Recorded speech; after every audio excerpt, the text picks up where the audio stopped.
This house is mine. I paid for it. Get out. You won't survive without me on your part-time wages. Ha ha ha. Henry sneers and gleefully unfolds the divorce papers. My name is Olivia, and I'm 33 years old.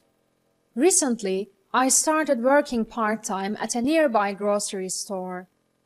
I met Henry, my husband, at work. We got close, married 3 years ago, and I left my job soon after. Even though I wanted to continue working after marriage, Henry insisted that I become a homemaker. I reluctantly agreed, but couldn't shake off the desire to work again. After daily persuasion, Henry finally allowed me to work part-time. We want kids, but haven't been blessed yet. I wanted a pet and suggested getting a cat, but Henry hates them, so I gave up on the idea. Ever since I started working part-time, Henry criticizes everything I do. Did you go to work again today?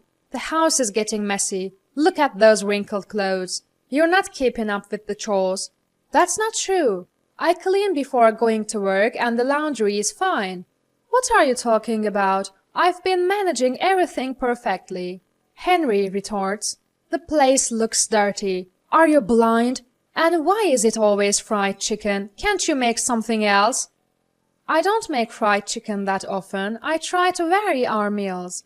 I made your favorite fried chicken despite being short on time. I've prepared a variety of dishes. Henry doubles down when I push back. So, you're blaming your part-time job? Don't act so high and mighty. I earn enough for both of us. Do your chores properly and stop making excuses. It's embarrassing to see you work so hard for such a low wage. Henry always belittles me and my job. He wanted me to be a homemaker to maintain his image, not because we needed the money. He disapproves of my part-time job and takes every opportunity to mock me, asserting his financial superiority to unleash his verbal abuse. Even though he's my husband, I can't stand it when he degrades my work with harsh words. His words were ruining my mood every day. One day, we decided to go on a long-awaited drive to his parents' house. I had been irritated with him for a while, but I thought this outing would be a good break, so I was happy. At the time, I couldn't imagine that the visit to my in-laws would turn out the way it did. We drove for a few hours and finally arrived at his parents' home, where his mom was waiting for us. His mom, who lives alone, greeted us warmly. We had dinner prepared by her, and then my husband left to play poker. As his mom and I were doing the dishes, I noticed her demeanor change. She had been calm, but now her expression was stern. Wondering what was wrong, I made some coffee, and we sat down on the sofa. Then she spoke up. Olivia, Henry told me you've been working part-time. Why do you need to work when Henry has a good job? And it sounds like you're not taking care of the house because of it. I was taken aback by her sudden questions. No, that's not true. I'm doing my part-time at home. She widened her eyes dramatically.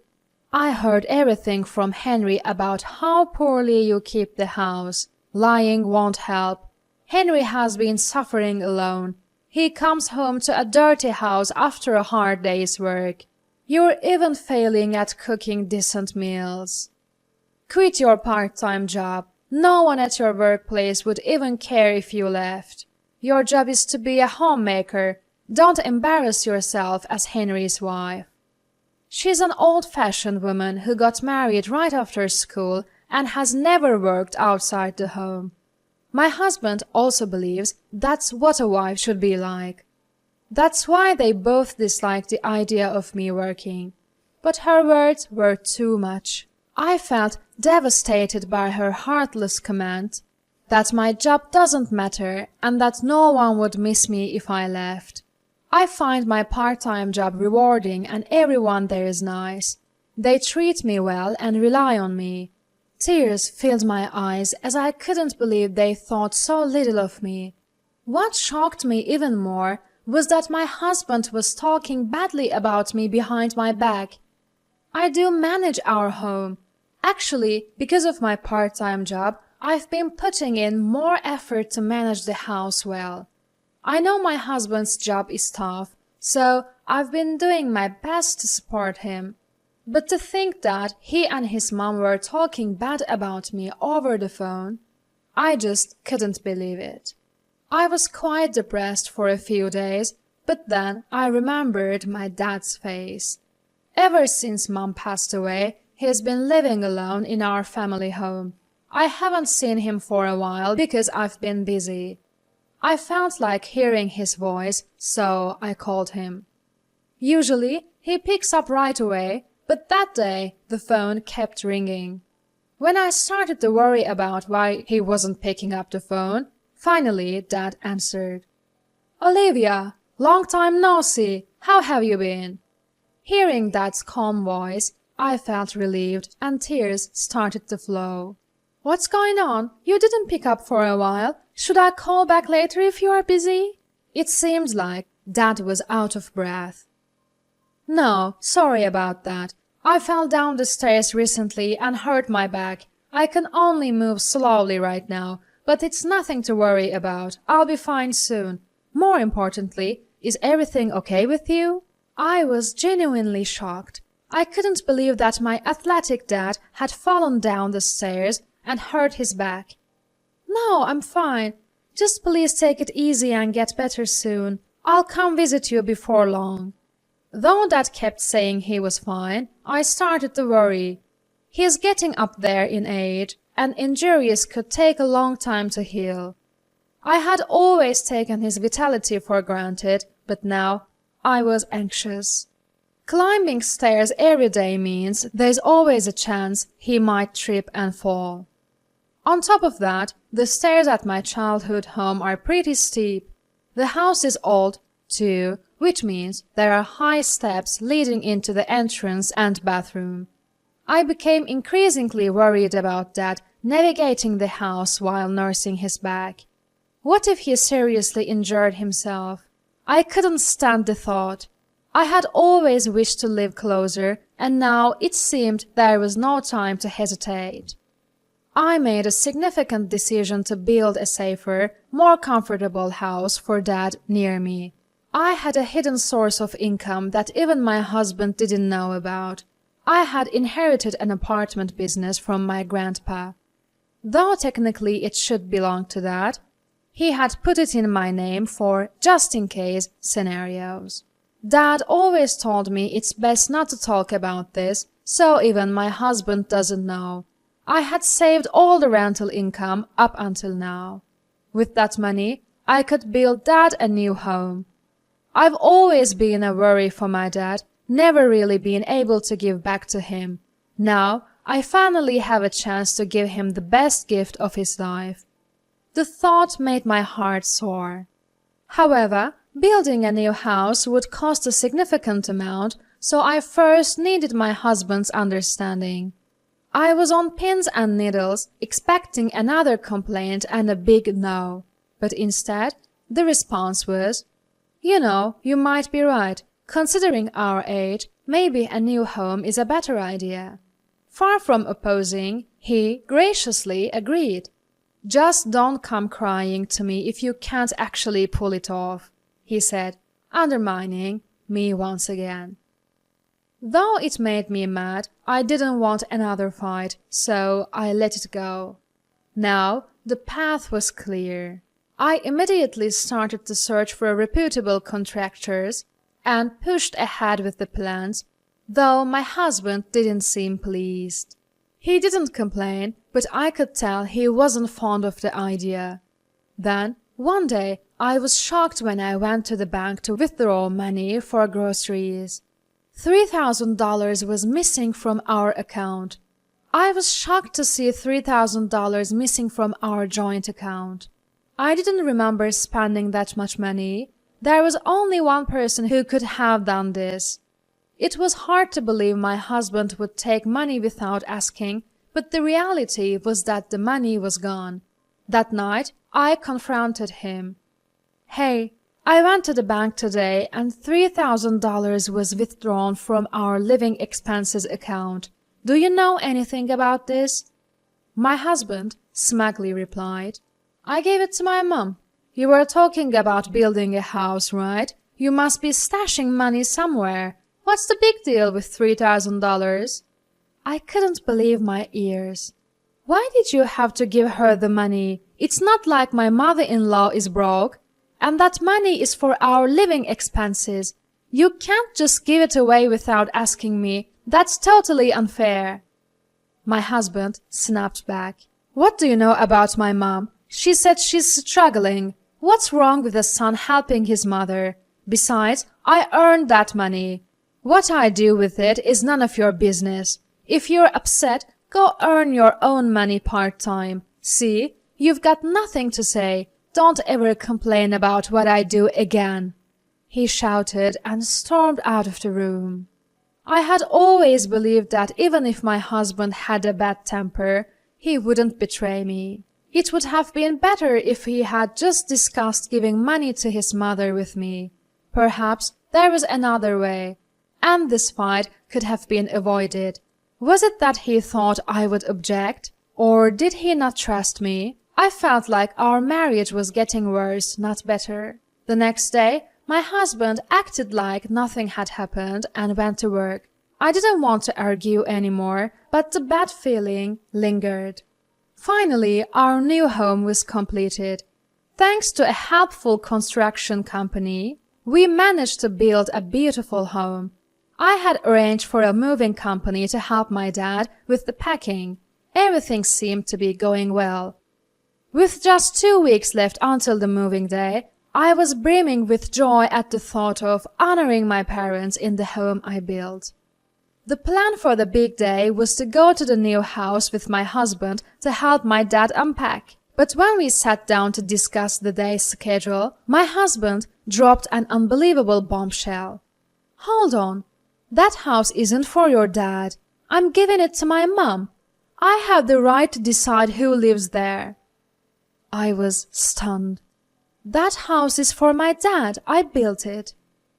Rushing my words, he retorted, You, working part-time, could never afford to build a house. I built that house with my money. He seemed to genuinely believe he had paid for the house. Was his agreement to build the house in the first place because he intended it for his mother, not my dad? His behavior was appalling. Now, I had to prove that the house was built with my money. I had no choice but to reveal the rental income I had been silently earning. When I told my husband about my decision, he didn't believe me. You're making up a crazy story just to get the house the way you want it. Why not come up with a better lie while you're at it? And no one believed me, so my husband stormed off somewhere. I didn't know what to do, but I figured the only option was to keep explaining until they understood. With that thought in mind, I anxiously awaited his return, and when he finally came back, he looked furious. Then he blurted out, "You are trying to scam me," he yelled. "Saying you built the house. That's my house. I built it. Pack your bags and get out. You won't survive on your part-time job salary. Ha ha ha." I was stunned, at a loss for words.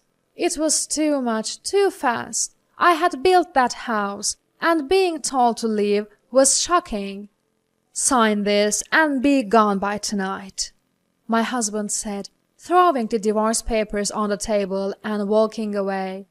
His part was already filled out. After mocking me all this time, pushing a divorce paper in my face like I'm beneath him, that's just despicable. He must have done this awful act to bring me to despair. He probably thought that by bringing up divorce, I'd back down and let his mother move into our home. Sadly for him, I have enough income to sustain myself even without him. I reached my boiling point. I signed the divorce papers and left, heading to my dad's place with all my stuff. Dad was surprised, but welcomed me warmly. "Come on in." After I told him everything, he patted me on the back. "Then let's live together in a new home. I'd be happier that way." He said just that. Moving day came, and everything went smoothly, probably because my arrival sped up preparations. Although it felt eerie how my husband didn't make a fuss despite all his previous claims about the house being his, I tried not to think about it. Then, a few days into my new life with Dad, something unbelievable happened. Curious about the noise outside, I looked out the window. A moving truck had parked right in front of our house. Turns out, this is their new home. When I asked what was going on, I learned that my husband was the client and he'd be arriving with his mother soon. My dad and I already live in this house, and it looks like he's planning on moving in uninvited. We're already divorced, so he's practically a stranger now. We don't want him barging in. His pushy attitude creeped me out, so I told the movers to halt and rang up the police, after consulting with my dad. After explaining the situation to the officers, they confirmed that not only did he have no right to live here, but even stepping foot inside against my will was illegal trespassing. Just then, my husband and mother-in-law strolled in, all relaxed. Upon seeing the police officer, they both started to panic and get flustered. It seemed like it finally dawned on my husband that I had built this house. But between a panicking mother-in-law at his side and a barrage of questions from the officer, he had already lost his composure. "Why can't I live here? What's going on?" He raised his voice, desperately trying to resist. Watching my husband act like that, I felt done dealing with him. But to protect me and my dad, I quietly handed my trump card to the police. Thanks to the cops, the situation was diffused, but he found himself in a pickle. He had already given up his apartment, so now he was stuck with a ton of belongings and nowhere to go. I was worried about my husband's repeated verbal abuse, or in other words, evidence of domestic violence. For quite some time, I couldn't stand his harsh words anymore. I'd planned to get back at him someday, so I installed surveillance cameras around the house and recorded everything. The footage showed me diligently doing housework and my husband relentlessly hurling unreasonable insults. Thanks to this evidence, I managed to corner him even further. I hired a lawyer and initiated a lawsuit, eventually securing a financial settlement in the divorce. My husband spent all his savings, the money from selling the family home and the settlement money on moving and compensating me. Now, it seems he's living in a rundown apartment with his mother. Word spread quickly at his workplace. Colleagues who noticed something off about his character started to distance themselves, leaving him isolated and scorned by everyone in the company. As for me, I finally got the cat I've always wanted. Dad's back is much better now. And we are even talking about taking a trip with the cat. I also used the settlement money to start a business that sells cat-related products. While the initial phase had its ups and downs, the customer base has slowly grown and the business is doing well. Life is peaceful and genuinely enjoyable every day. I never thought the steps I took for Dad's well-being would also lead to my own happiness. I truly feel it was the right decision. And there's another recent development that's made me happy. There's a man who frequently visits my shop and always has delightful conversations with me. He is a wonderful person, kind to both people and cats. We've planned to go for a drive together soon. I'm going to live my life freely and joyfully. The anticipation of new happiness ahead has my heart soaring.